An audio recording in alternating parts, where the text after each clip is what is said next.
Bonsoir à tous. À la une de ce journal, le grand déballage des enseignants sur leur clochardisation dans le secteur de l'éducation entre salaire de catéchistes, insuffisance criarde du matériel didactique et également la problématique du processus d'intégration à la fonction publique des enseignants broie du noir, sans liberté, sans une réelle autonomisation.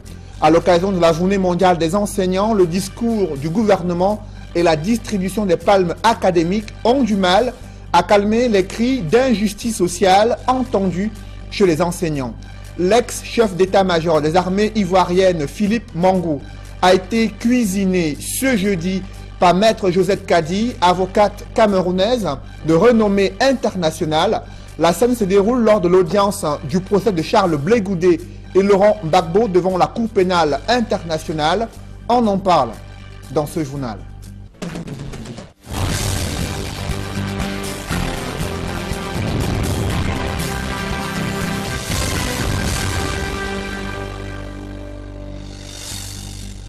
Merci de suivre cette édition complète de l'information sur Equinox Télévision. Ils sont la pierre angulaire dans une nation engagée sur le chemin de l'émergence socio-économique. Des enseignants façonnent au quotidien les futurs leaders de la société camerounaise et leur effort pour améliorer et préserver le succès des élèves a été récompensé ce jeudi, Journée mondiale des enseignants, à travers la distribution des palmes académiques. Cependant, le discours du gouvernement n'a pas apporté des réponses concrètes aux revendications que posent les enseignants depuis de nombreuses années au Cameroun. Joël Essengue et Marcelin Gansap. C'est l'une des promesses que le gouvernement a tenues sans trop de pression, à savoir la remise des palmes académiques. Cette année encore, des enseignants méritants ont été célébrés par l'ensemble de la communauté éducative. C'est pour vraiment compenser un travail de 30 ans en tant qu'enseignant, en tant que pédagogue, en tant que celui qui a contribué quelque chose à l'édifice de l'éducation. Ça me permet de travailler sans relâche pour continuer le travail déjà fait. D'autres ont reçu des décorations, à l'instar des médailles du travail, en reconnaissance du sacrifice consenti pour la formation du fer de lance de la nation. Dans la manière du genre aura lieu ici même. Tous les discours sont allés dans le sens de l'encouragement, surtout dans le contexte actuel où l'école est exposée aux menaces de toutes sortes, du fait de la crise qui secoue les régions du nord-ouest et du sud-ouest. Face aux enseignants, le gouvernement entretient la flamme de l'espoir. Aucune annonce concrète n'est faite, allant dans le sens de l'amélioration de leurs conditions de travail, suffisant pour laisser plus d'un sur leur soif. On attendait les gens à partir d'eux. Les choses vont changer. Nous qui sommes encore des institutrices contractualisées, nous pensions qu'après 11 ans sur le terrain, on devait être intégré comme fonctionnaire. Mais la lenteur administrative fait traîner les choses. Nous approchons même déjà la retraite. Le discours vraiment n'était pas ce qu'on attendait. Et nous demandons à l'État de faire mieux. Beaucoup de choses restent encore à faire pour que l'enseignant retrouve véritablement sa dignité et pour qu'il l'enseigne dans la liberté et qu'il soit véritablement autonome, comme le dit le thème de cette journée. La page du 5 octobre 2017 à Yaoundé s'est refermée sur une note d'effervescence et d'euphorie générale, renvoyant la communauté éducative à ses responsabilités dès le 6 octobre, en attendant l'année prochaine. Vous l'avez observé, tous les enseignants n'avaient pas le cœur à ces parades festives marquant la Journée mondiale de l'enseignant. Ils en ont profité pour dénoncer les conditions de travail exécrables dans la capitale économique du Cameroun. Des précisions avec Sylvestre Hippolyte Zangaou.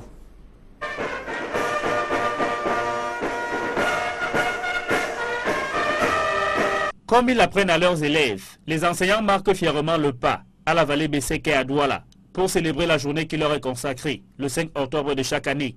Mais ces pas, au rythme de la fanfare, cachent mal les difficultés que ces enseignants rencontrent dans l'exercice de leur métier. Les conditions dans lesquelles nous travaillons ne sont pas les plus idoines. Il y a également l'ingratitude presque généralisée de la communauté éducative et avec en particulier les pouvoirs publics. Au niveau salarial, les salaires sont les salaires de catéchistes.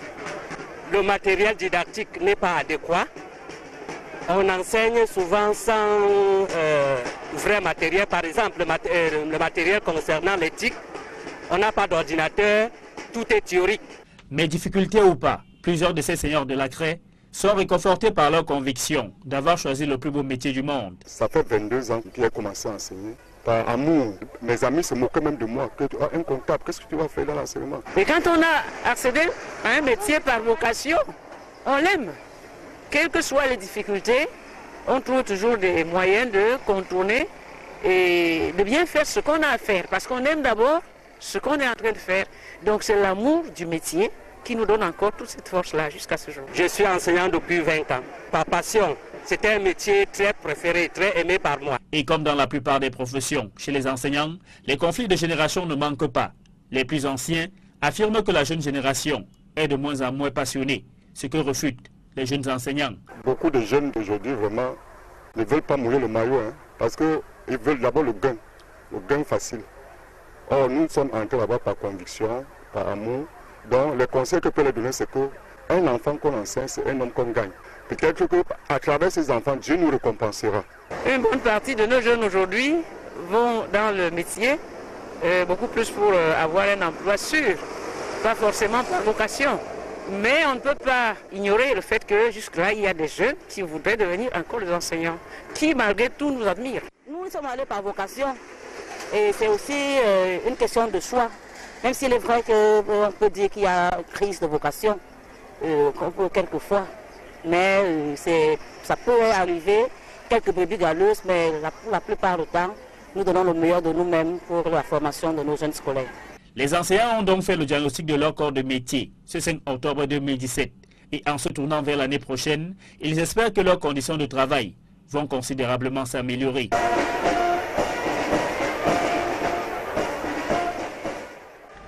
Des enseignants qui poursuivent le grand déballage sur leur clochardisation dans le secteur de l'éducation lié à l'insuffisance du matériel didactique, les salaires de catéchistes dans le secteur privé de l'éducation, le retard d'avancement et le clair-obscur dans le processus d'intégration à la fonction publique, les enseignants broient du noir, sans liberté, sans une réelle autonomisation telle que prescrit par la thématique de la Journée mondiale des enseignants. Joël Essengue et Marcelin Gansop.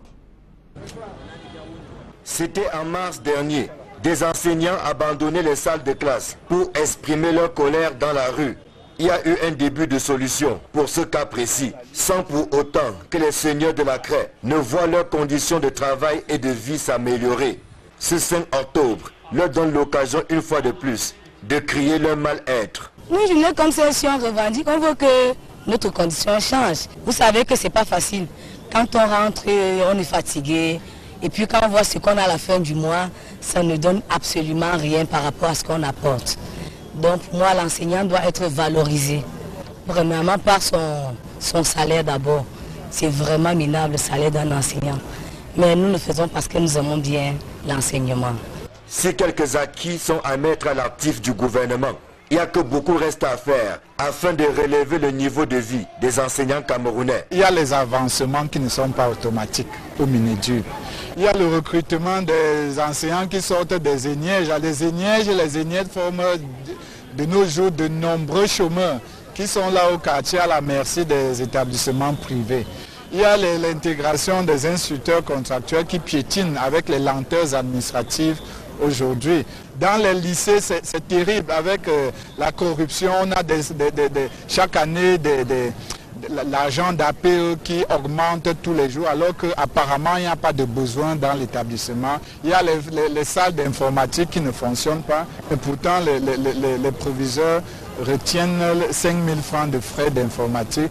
Bien qu'ils aient répondu massivement à l'appel du gouvernement, les enseignants présents au Palais des Sports avaient une pensée pour leurs collègues des régions anglophones, préoccupés qu'ils sont par le sort de ceux qui dispensent des cours dans des salles presque vides, lorsque la menace de l'insécurité ne les oblige pas eux-mêmes à rester à la maison.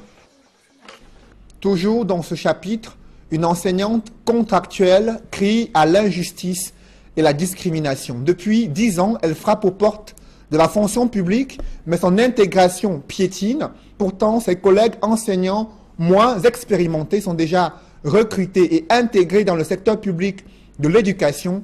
Son désarroi a une résonance particulière ce jeudi à Bafoussam, Dallas Kana et Jean-Paul Chougnat. L'école publique de Bamungum-Cheferi, en pleine semaine de la journée internationale de l'enseignant. Au milieu de cette petite communauté éducative, une institutrice, Dame Mefotier, est la doyenne d'âge du corps enseignant, non pas pour son nombre d'années sur terre, mais pour sa longévité dans cette école. 17 ans d'expérience dans la formation des tout-petits. Sa passion et son amour pour son métier de vocation ne se discutent plus. Malgré son engagement pour la vie de former la jeunesse, sa bouche n'ose plus contenir l'injustice dont elle dit être victime avec ses collègues de promotion. Recrutée vacataire en 2001, elle attend toujours d'être fonctionnalisée depuis des années. Après 10 ans de travail, on devait nous déverser automatiquement à la fonction publique. 10 ans après, au lieu de nous déverser comme ils nous avaient promis à la fonction publique, on nous a plutôt demandé de faire des concours. Dame Mefotier et ses promotionnaires ont donc concouru. Seulement, des vagues moins expérimentées au prix des magouilles et corruptions sont tout de go devenus fonctionnaires pleins. D'où tout le malaise de cette chevalière de la craie. Et nous qui sommes sur le terrain, ayant même travaillé comme des vacataires presque sans salaire, nous avions été lésés. C'est une injustice. Quand un pays fonctionne dans l'injustice, ce n'est pas bien. Devant cette injustice des hommes aux yeux de la nation et de Dieu, Dame Mefotier implore les gouvernants à réparer ce tort sur leur statut et leur salaire. Une personne qui a travaillé d'abord comme vacataire 7 ans, 8 ans, 9 ans, 10 ans, et puis l'autre qui vient directement étant contractuel, vous voyez vous-même. Avec moins de 50 000 francs de salaire pour couvrir transport et subvenir à ses besoins et sa famille, Dame Mefotier travaille dans des conditions pénibles et la panique. Souvent on a peur que d'un moment à l'autre, le mur même peut s'écrouler. Et puis les enfants et les tout petits, ce n'est pas facile. Depuis notre dernier passage ici, l'unique nouveauté opérée dans ce décor a été le renforcement des ouvertures aux matériaux de fortune. Quand nous laissons les fenêtres comme ça, les passants, ou bien les élèves, ou bien d'autres élèves, ils viennent, ils entrent par la fenêtre là et ils viennent déféquer partout. Nous sommes obligés chaque jour de ramasser les défécats. Et souvent même ils prennent ça, ils salissent même le tableau. En cette année scolaire 2017, Dame Mefotier poursuit son sacerdoce dans son poulailler et ses poussins en attendant d'être pleinement intégrée à la fonction publique et qu'une âme de bonne volonté ou la providence pourvoie à leurs besoins d'une salle de classe Android digne des temps modernes.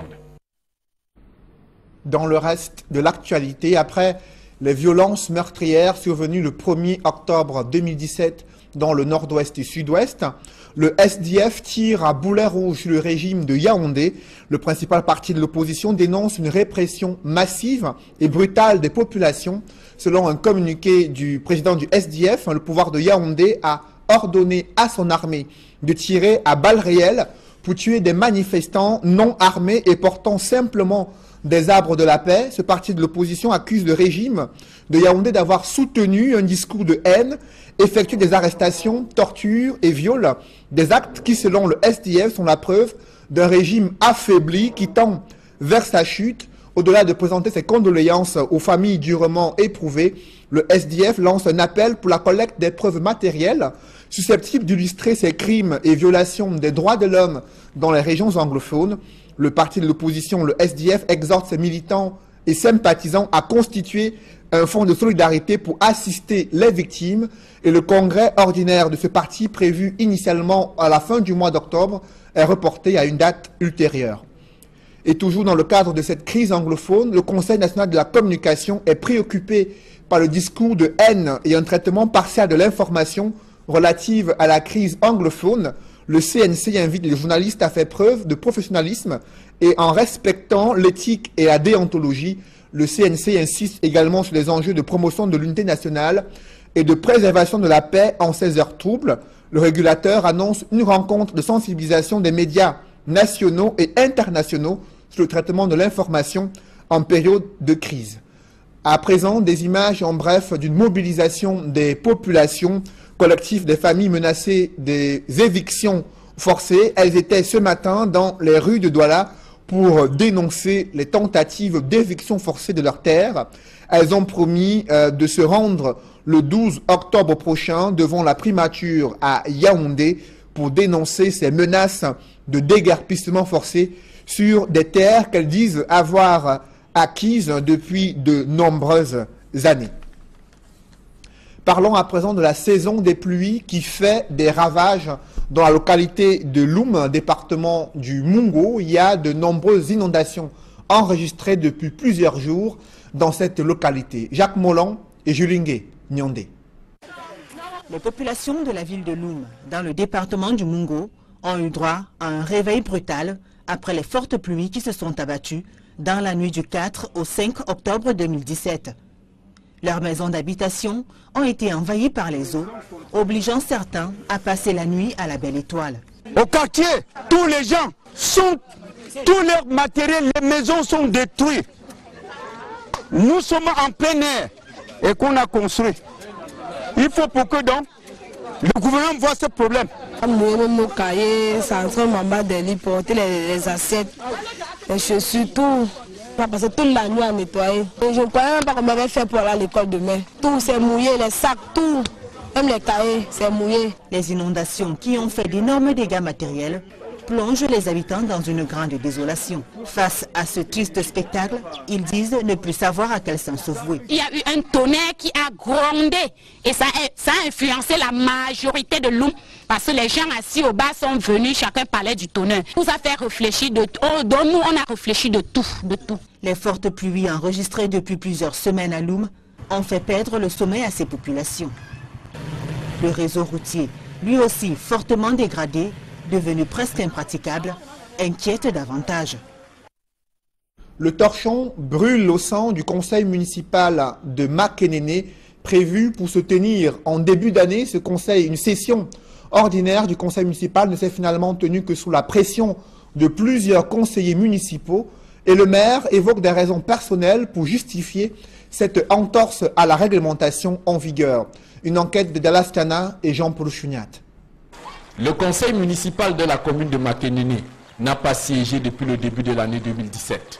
Pour la première fois, les 25 conseillers RDPC se retrouvent en session plénière à moins de 3 mois de la fin de l'exercice budgétaire. Violation de la loi, décrit une fois encore un groupe de conseillers municipaux.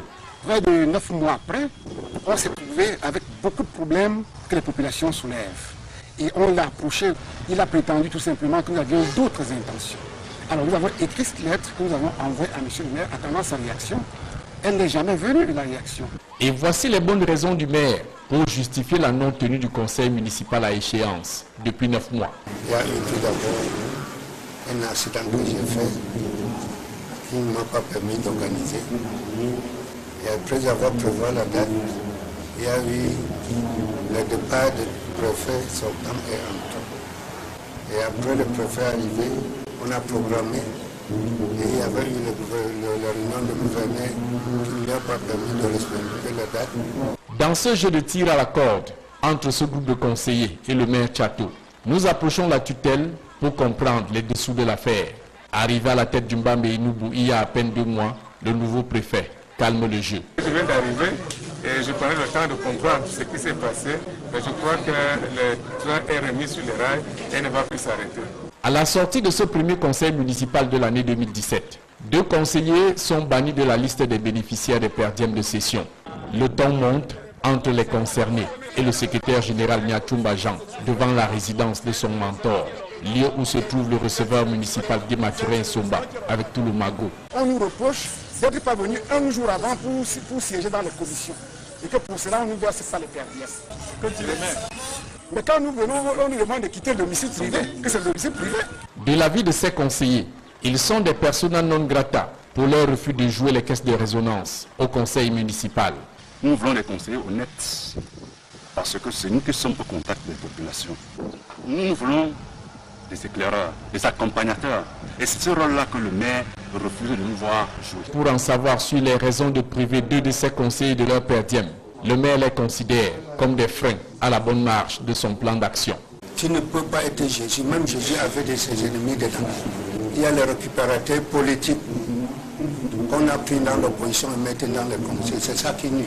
À quelques mois des prochaines élections municipales, le compte à rebours des joutes électorales internes sont déjà enclenchés. Pas si étonnant de voir dans les coulisses le conseil municipal à 100% RDPC se diviser en camps et clans pour la conquête et le contrôle de la mairie de Makénéné. Parlons à présent de l'hypertension artérielle. Cette maladie menace 30% de la population camerounaise. C'est le constat fait lors des campagnes de dépistage qui ont été menées à travers le pays. Roger Takala et Gladys Sidier. Sur plus de 500 personnes consultées, hommes, femmes, jeunes, personnes du 3e âge dans la ville de Saint-Mélima, près de la moitié est hypertendue. En grande majorité les femmes, du fait de leur faible mobilité. Cette opportunité de dépistage à laquelle la population a adhéré massivement a permis aux uns et aux autres de connaître leur statut cardiovasculaire. C'est pas facile parce qu'on a déjà une certaine hygiène de vie. On est prisonnier d'un certain nombre de choses. Et on devrait être privé aussi de certaines choses. Ce qui m'a poussé à venir, c'est que bon, il faut toujours savoir quel est son statut. Est-ce que vous êtes malade? Est-ce que vous êtes en santé? Certains ont découvert, séance tenante, qu'ils étaient victimes de certaines maladies considérées comme facteurs de risque des AVC. Il y a des gens qui souffrent, qui ne savent pas qu'ils souffrent. Parce qu'il y a des gens qui ont été détectés diabétiques, qui ne savaient même pas qu'ils sont diabétiques.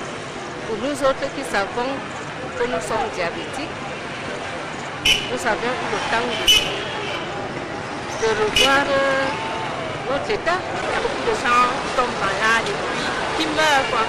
C'est une raison que je suis venue parce que lui n'est à l'Afrique. Donc je suis venue pour faire des visites pour voir si vraiment tout va bien. Et si ça va, que je continue à cette lancée. La prévention a été érigée en règle d'or. Elle consiste dans le cas d'espèce à éviter les facteurs de risque en adoptant une bonne hygiène alimentaire et en pratiquant une activité physique régulière, entre autres. Et quels sont les facteurs qui jouent dans la maladie vasculaire, cardiovasculaire? C'est le diabète, l'hypertension, un rythme fort et régulier, l'abusement de tabac et d'alcool, le stress peut faire ça. Ce qui nous intéresse le plus dans la maladie cardiovasculaire, c'est en fait tout ce qui peut arriver avec le cœur et le cerveau. Un AVC, c'est un accident vasculaire cérébral. Mais c'est le même principe qu'au cœur. C'est aussi une veine qui se bouge. Cette campagne de dépistage et de sensibilisation était l'occasion d'édifier la population sur les gestes de premier secours à travers l'opération Oser sauver, qui a pour but de venir en aide à une personne victime d'attaque ou de crise cardiaque. Toujours dans ce chapitre, la cataracte est la première cause de cécité chez l'être humain. Sur 200 Camerounais consultés, 40 en souffrent selon un diagnostic des médecins engagés dans le cadre de Mercyship, l'opération de prise en charge médicale gratuite à Douala. Les consultations se poursuivent au Parcours Vita, dans la capitale économique du Cameroun. Innocent Abega et Flavien Valodongo. Nous y reviendrons au cours de ce journal. Je vous parlais de la cataracte, qui est la première cause de cécité chez l'être humain. Sur 200 personnes consultées, 40 en souffrent selon un diagnostic des médecins engagés dans le cadre de l'opération Mercyship, opération de prise en charge médicale gratuite des Camerounais à Douala. Reportage Innocent Abega et Flavien Dongo. Ce sont des personnes victimes de la cataracte qui sont la cible des médecins du bateau hôpital. Pour ce mercredi et jeudi, c'est le Parcours Vita de Douala qui sert de site pour le recensement. Je suis venue pour me consulter. On a vu que j'ai la cataracte. On m'a dit d'aller à la cantine. On a dit que j'ai la cataracte, mais ce n'est pas évolué. Des personnes détectées malades ici sont reçues à l'hôpital La Quintini de Douala pour des opérations chirurgicales. Par ailleurs, la seule possibilité pour des victimes de retrouver la vue. La chirurgie, c'est pour enlever les cataractes qui sont dans les yeux, un cataracte en particulier. Il enlève ça pour que l'œil puisse voir et les patients peuvent avoir la bonne vision. Les chirurgies sont gratuites, comme toutes les chirurgies de Mercy Ship. Le personnel du bateau hôpital qui mène cette activité sur le terrain fait savoir que 2000 personnes souffrant de la cataracte sont attendues pour être prises en charge gratuitement. Ils sont en train de sélectionner les patientes qui souffrent de cataractes avancées dans les deux yeux, résultant dans la cécité dans les deux yeux. Cueillir autant de patients possible. Pour le moment, sur environ 200 personnes reçues tous les mercredis et jeudis, 40 parmi elles souffrent de la cataracte à des degrés divers. Si la cataracte touche plus de personnes âgées, les spécialistes du bateau hôpital rappellent que les adolescents rentrent progressivement dans le même registre et avec comme facteur de risque les pathologies infectieuses oculaires. Une bataille pour le contrôle des chaufferies traditionnelles fait rage dans plusieurs villages situés à Ezeka et l'autorité administrative prévient d'ores et déjà les populations qu'elle va sévir si ces batailles continuent d'affecter le quotidien des populations. Reportage Joël Niem et Kate Diarra. Les chaufferies divisent la population d'Ezeka. Dans de nombreux villages, dont 6 identifiés par le nouveau sous-préfet Momo Sofak, le poste de chef de village reste vacant pour cause de contestation. Au centre de cette dernière, le désaccord qui existe entre riverains. Les gens n'arrivent pas à s'accorder sur la notion de notabilité. Et on a passé beaucoup de temps pour essayer de reconstituer avec les populations l'arbre généalogique des chaufferies. Mais surtout, la fameuse allocation mensuelle de 50 000 francs CFA, décernée par le président de la République il y a peu, est réservée aux chefs de 3e degré. L'accompagnement que l'État ou le président de la République a décidé en octroyant une allocation mensuelle fixe aux chefs ne devrait pas être un problème. Il faut mesurer la responsabilité qui incombe à un chef traditionnel. Pour les amener sur les voies de la compréhension, le sous-préfet a fait la tournée de 4 de ces 6 chaufferies vacantes, à savoir Pombe, Mapan, Limok, Lihop et Bombe 1. Une tournée finalement infructueuse, car dans ces villages-là, les intérêts individuels ont surplanté le bien-être collectif. Mais le véritable problème, c'est la liste des noms. Ils ne savent pas, ils le font au gré de leurs intérêts. Ce n'est qu'à Pombe qu'un chef sera finalement élu. Il y a un grand travail. On va se rattraper. Il y a un rattrapage de dizaines d'années. Pour être contesté plus tard par ce monsieur, Njok Lima, qui dit être le successeur légitime de son père décédé il y a 1 an. Njok Lima, Alexandre Pascal, alors chef de son vivant. Celui qui s'avère être chef là aujourd'hui a dit devant toute la population qu'il n'était pas dans la lignée du chef, qu'il n'était qu'un simple ami du chef. Mais une autre personne sort de nulle part pour venir confirmer que non, il est dans la lignée du chef. Je me suis opposé en demandant au sous-préfet de se refaire aux dossiers qui lui ont été remis par la police. Là, de ces querelles intestines, le sous-préfet d'Ezeka finira par s'en aller tout en recommandant aux chefs de 1er degré de travailler avec les commissions mises sur pied afin que les notables chargés d'élire leur chef de village soient constitués sous 20 jours. En sport football, aucun litige n'est en suspens à la Ligue de football professionnel du Cameroun, accusée d'avoir programmé la 34e et dernière journée du championnat sans avoir vidé les contentieux. La LFPC crie au scandale. Elle précise que l'affaire du match Feutieux FC contre Racing est plutôt pendante devant la chambre des recours de la FECAFOOT. Emmanuel Diop et Aïk Cyril. Après la 34e et dernière journée du championnat national de football Elite One, la Ligue de football professionnel du Cameroun se satisfait de la saison qui s'est déroulée, selon elle, sans fausse note. Le bilan est vraiment positif. Vous avez vu jusqu'à la dernière journée, c'était des matchs vraiment enlevés. Il y a la qualité du championnat vraiment qui s'est améliorée. S'il n'y avait pas une bonne organisation, les gens n'allaient pas revenir comme ils sont en train de le faire maintenant. Seuls 3 matchs sans enjeu véritable sont encore à disputer en Elite 2. Mais pour le reste, dit-on à la LFPC, tous les cas de litige ont été soldés bien avant la 34e journée. À ma connaissance, il n'y a pas de litige au niveau de la Ligue. La commission d'homologation a homologué tous les matchs. Sur le cas Feuche de Banjoun contre Racing de Bafoussam qui défraie la chronique, la Ligue de football professionnel du Cameroun précise que la commission d'homologation et de discipline a rendu son verdict, mais Racing de Bafoussam a cru devoir porter l'affaire devant la commission des recours qui siège plutôt à la FECAFOOT, ce qui ne pouvait empêcher à la LFPC de poursuivre ses activités. Il y a un litige à ce moment au niveau de la fédération qui concerne Racing et Feuche.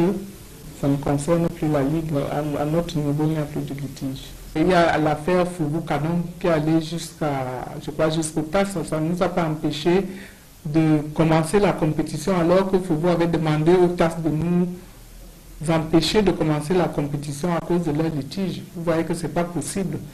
Votre litige ne peut pas empêcher une organisation de fonctionner normalement. Un conseil d'administration est prévu à la Ligue de football professionnel du Cameroun le 12 octobre prochain. C'est lui qui adoptera et validera en dernier ressort les résultats des championnats Elite 1 et Elite 2. Dans l'escale internationale, témoin de l'accusation dans l'affaire et le procès conjoint Laurent Gbagbo et Charles Blé Goudé devant la Cour pénale internationale, l'ex-chef d'état-major de l'armée ivoirienne, Philippe Mangou, a été cuisiné ce jeudi par maître Josette Kadi, avocate camerounaise de renommée internationale. Vous le voyez, la scène se déroule ce jeudi matin lors de l'audience du procès à la Cour pénale internationale. Maître Josette Kadi, qui fait partie du Conseil de la Défense, dans le cadre de ce procès où l'ex-président ivoirien est accusé de crimes contre l'humanité. Il a plaidé non coupable et maître Josette Kadi, avocate camerounaise de renommée internationale, fait partie du collectif d'avocats qui défend Laurent Gbagbo et Charles Blé Goudé dans le cadre de cette affaire. Maître Josette Kadi, qui est également avocate du groupe Equinox. Je vous propose à présent de suivre un extrait de l'intervention de maître Josette Kadi dans le cadre de ce procès de Laurent Gbagbo et Charles Blé Goudé devant la Cour pénale internationale. Nous avons d'ultimes questions à poser à M. Mangou et c'est maître Kadi qui les posera, le président. Oui, maître Klopp, je pense que nous pouvons en terminer avant la pause. Je vous l'assure. Le président, très bien, merci. Maître Kadi, je vous donne la parole.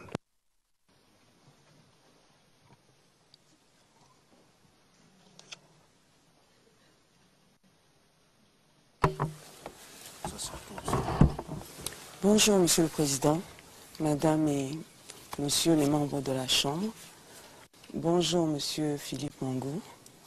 Je suis Josette Kadi, avocat au barreau du Cameroun et membre de l'équipe de la défense de Monsieur Charles Blé Goudé. J'ai des questions de précision et d'éclaircissement à vous poser. Et la première question que je voudrais vous poser, c'est celle-ci. Pouvez-vous indiquer à la Chambre si les FDS avaient pu couvrir les élections dans la zone CNO en 2010? Maître, bonjour. Effectivement, les FDS ont pu couvrir les élections dans la zone CNO. J'avais expliqué le principe. C'était 8000 personnes à déployer. Nous avons déployé 4000, mises à la disposition du CCI, qui est le centre de commandement intégré. À l'issue des élections, il y a eu un rapport de ce chef du centre, qui nous a signalé quelques-unes cassées et qui, à la fin de ses conclusions, a dit que les élections s'étaient bien passées. Donc ce rapport a été transmis à la commission électorale indépendante. Voilà ce que je peux vous dire. Mais j'avoue que nous n'avons pas eu le temps de nous retrouver à la réunion quadripartite pour refaire le point de situation. Merci, Monsieur Philippe Mangou. Je vais vous ramener maintenant en 2002.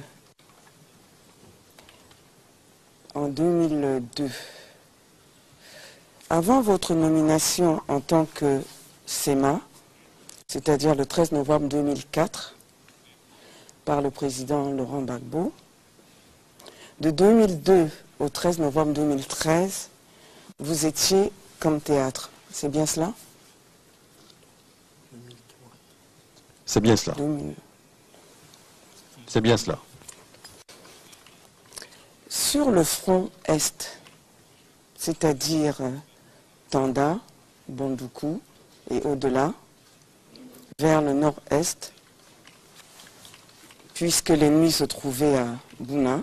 Vous avez dit ici, lors de votre déposition le 27 septembre 2017, en répondant à une question du procureur, c'est à la page 72 du transcrit, à la ligne 8 et 9, aux lignes 8 et 9, vous avez dit ceci. J'estime que Blé Goudé, appelé comme un chef patriotique, charismatique. Pouvez-vous nous dire dans un premier temps ce que vous entendez par chef patriotique s'agissant de M. Charles Blé Goudé? Alors, Charles Blé Goudé, quand je parle de chef patriotique, c'est quelqu'un qui aime la patrie. Patrie vient de patriota, qui veut dire compatriote. Donc, qui aime sa patrie. Charismatique, il a une capacité de mobilisation. Et cette qualité, on ne peut pas le dénier à Blé Goudé. Je l'ai reconnu et je l'ai dit. Merci, Monsieur Philippe Mangou. Vous souvenez-vous de votre réponse que vous aviez donnée au bureau du procureur lors de votre déposition à Abidjan, toujours s'agissant de Monsieur Charles Blé Goudé? Oui. J'espère ne pas m'en éloigner. J'avais dit que quand on allait à la paix, qu'il a beaucoup œuvré pour l'avènement de la paix en Côte d'Ivoire. Au moment où nous négocions avec nos frères dans les différentes réunions sous l'égide des différents pays qui nous aidaient, il y a eu d'abord l'Afrique du Sud, il y a eu ensuite le Burkina, qu'il organisait lui des caravanes de paix, et même avec Ouattao, ici on est la zone CNO. J'espère, maître, que je ne me suis pas éloigné de ce que j'ai dit. C'est bien ce que j'avais dit.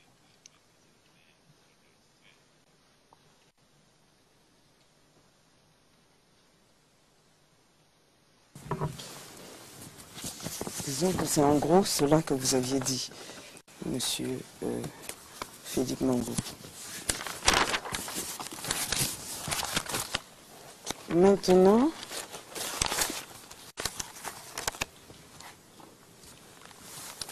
lors de votre audition ici, le 2 octobre 2010, transcrit de ce jour à la page 41, vous avez indiqué à la ligne 3, à partir de la ligne 3, par moment, je vous cite, par moment, même on a reçu des comptes rendus de nos hommes qui étaient sur le terrain, avoir essuyé des tirs de mortier. Donc, ils étaient attaqués à la calache, au RPG, et quelquefois, ils essuyaient des tirs de mortier.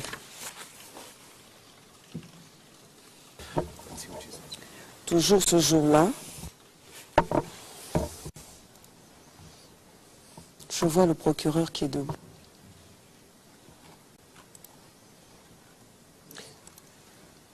Yes, please. Monsieur MacDonald, Monsieur le Président, nous n'avons pas le contexte dans lequel s'inscrit la citation.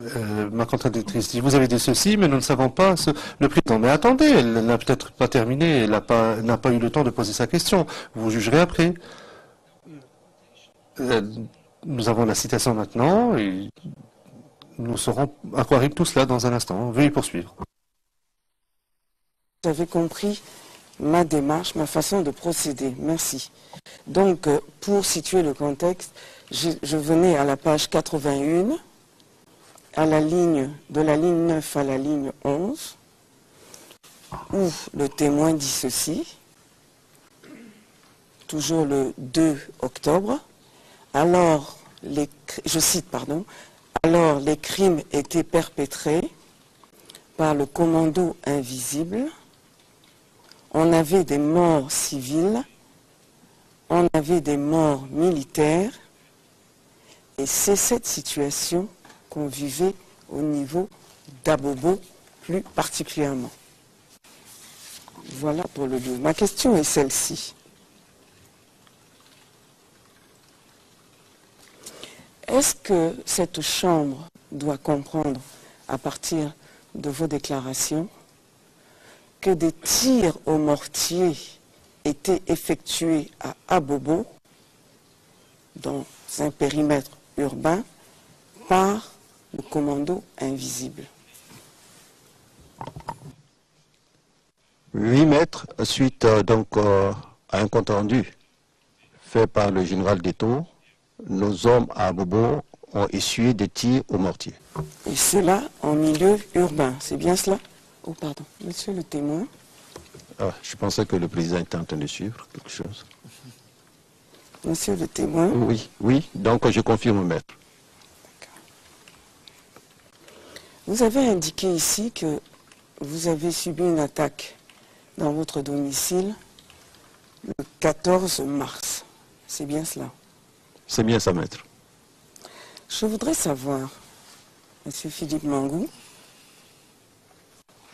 si du 14 mars 2011 au 30 mars 2011, date à laquelle vous vous êtes réfugié à l'ambassade d'Afrique du Sud, si vous avez subi d'autres menaces? Non, maître, après l'attaque, je n'ai pas subi de menaces.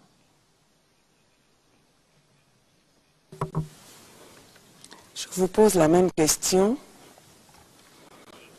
Si à partir du 3 avril jusqu'au 11 avril, 3 avril, date de votre sortie de l'ambassade d'Afrique du Sud, vous avez été l'objet de menaces quelconques, notamment dans votre nouveau lieu d'habitation? Aucune menace, maître.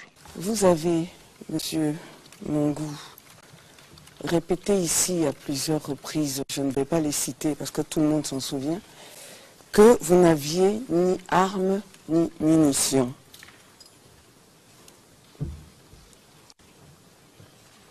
Et que c'est une des raisons pour lesquelles vous vous êtes réfugié à l'ambassade d'Afrique du Sud, parce que vous ne pouviez pas continuer ce combat. Est-ce que, en tant que chef d'état-major des armées, vous avez informé d'une façon ou d'une autre vos hommes, tous ceux qui étaient sous votre commandement, de votre décision d'arrêter le combat et de vous réfugier? Merci, maître. Le fait de n'avoir pas eu les munitions ne constitue pas l'unique raison. Ne constitue pas l'unique raison. J'avais rendu compte au président Laurent Gbagbo et je lui ai dit que le combat ne méritait pas la peine d'être mené et que par conséquent je quittais la résidence. Donc le chef suprême des armées est informé de ce que je ne veux plus me battre, pas pour les munitions seulement. Ensuite, c'est moi, je l'ai souligné ici, qui ai ordonné le repli de mes hommes de la ligne de front. Ces hommes étaient placés donc sous la responsabilité du capitaine de vaisseau-major Kounan. Donc c'est lui que j'attendais. Et quand il est arrivé, je vous ai souligné que comme nous étions en communication cellulaire, j'ai fait passer un message codé qui n'a certainement pas compris. Je lui ai dit, Conan, tu rentres chez toi, moi je rentre chez moi. Parce que toutes les unités qui ont replié étaient rentrées chez elles. Voilà comment ça s'est passé. Ce que la Chambre doit retenir, M. Philippe Mangou, c'est qu'il n'y a pas eu de communiqué officiel de la part du chef d'état-major des armées. C'est bien cela? C'est bien cela.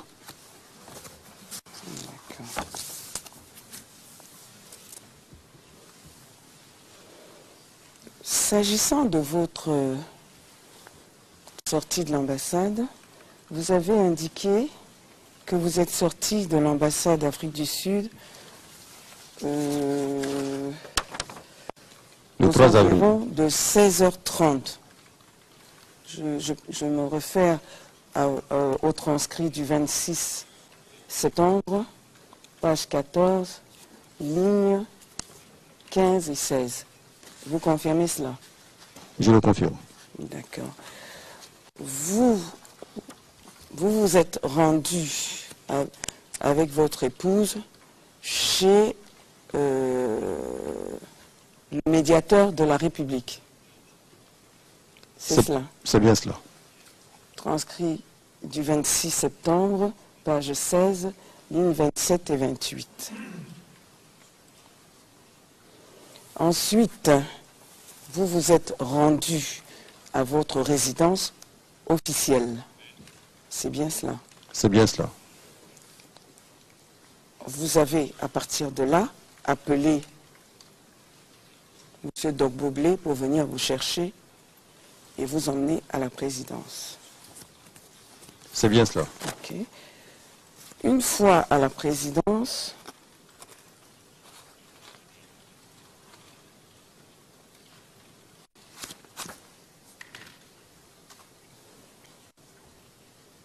vous avez indiqué que vous avez attendu d'autres officiers pour pouvoir être reçus tous ensemble par le président Gbagbo. C'est cela. C'est bien cela. À quelle heure avez-vous été reçus? Ce que nous avons vu dans une vidéo ici que tout le monde connaît. À quelle heure avez-vous été reçu par le président? Alors, si mes souvenirs sont exacts, il devait être peut-être 18h par là. 18h, oui, je crois. Ça peut ne pas être l'heure exacte, mais bon. Si je vous dis plutôt 20h. Non, pas à cette heure. D'accord. Pas à cette heure. Et quand vous êtes sorti de là, vous avez, je crois, sur le perron, donné une interview. C'est cela? C'est bien ça, Maître. D'accord. Monsieur Philippe Mangou, et sur le chemin de retour, vous avez croisé, dites-vous, Monsieur Seka Seka et des hommes dans 5 véhicules ou 4, je sais. Non, ce n'était pas sur le chemin de retour, c'est quand je venais à la présidence que je les ai croisés, puisque eux, ils partaient de la présidence vers la ville. Voilà. Donc, il y a une erreur sur le transcrit, parce que le transcrit du 26 septembre 2017, à la page 25, à la ligne 8, vous dites, à une question de monsieur le procureur, c'est sur le chemin, bon, partons du début, c'est-à-dire la ligne 6. C'est quand, je crois, le général Kassaraté venait, qu'ils l'ont un peu chahuté. Sinon, quand moi j'étais, puisque j'étais avec Dogbo, nous, on est passé, on est rentré. Maintenant, c'est sur le chemin du retour, c'est sur le chemin du retour que j'ai vu 5 véhicules de transport de troupes banalisé, plein, je ne dirais même pas de soldats, de mercenaires, Voilà, c'est ce que vous avez déclaré le 26 septembre 2017. Il doit y avoir une erreur, parce que j'ai dit ils étaient sur le côté gauche, moi j'étais sur le côté gauche, ils étaient sur le côté droit. Ça y est, voici, c'est pas mentionné. Parce que moi j'étais à gauche, eux ils étaient à droite, sur le côté droit. Et que c'était de la résidence vers la ville. Monsieur le témoin, oui. Sans vouloir vous interrompre, je vous ai posé une question fort simple. S'agissant de votre attitude par rapport à vos hommes que vous envoyez au combat. C'est bien ce que j'ai dit. Elle est normale, madame. Elle est normale, mon attitude. D'accord. Monsieur Philippe Mongou, vous avez répété aussi à plusieurs reprises ici que, vous étiez fidèle aux institutions de la République. Oui. C'est bien cela? Oui. Pouvez-vous indiquer à cette Chambre si la communauté internationale dont vous dites avoir suivi la décision qui déclarait M. Alassane Ouattara élu est une institution de la République de Côte d'Ivoire? Donc, permettez-moi de poursuivre mon raisonnement. Permettez-moi de poursuivre mon raisonnement. Your Honor. Come on. Monsieur McDonald, Monsieur le Président, je vous en prie, s'il vous plaît. Qu'est-ce que c'est l'institution en Côte d'Ivoire? Les Nations Unies? Non, bien entendu que non. Donc, nous savons parfaitement que les Nations Unies ne sont pas une institution de la Côte d'Ivoire. Qu'il s'agit d'un problème de traduction, je n'ai pas dit les Nations Unies. J'ai parlé de la communauté internationale. La communauté internationale, également la communauté. Eh bien, la communauté internationale, ce n'est pas une institution de la Côte d'Ivoire. Vous venez de suivre donc un extrait de l'intervention de maître Josette Kadi, avocate au barreau du Cameroun de renommée internationale. Elle défend Charles Blé Goudé devant la Cour pénale internationale. Charles Blé Goudé et Laurent Gbagbo sont accusés de crimes contre l'humanité devant la CPI. Ils ont tous plaidé non coupables. Et un autre témoin clé de l'accusation doit être présenté en principe en novembre 2017, selon nos informations. Mesdames, Messieurs, c'est la fin de ce journal. Merci de l'avoir suivi. Restez sur Equinox Télévision. Juste après cette édition d'information, c'est l'émission Regard Social, présentée par Éric Fernand Kouamo. Bonne soirée sur Equinox Télévision.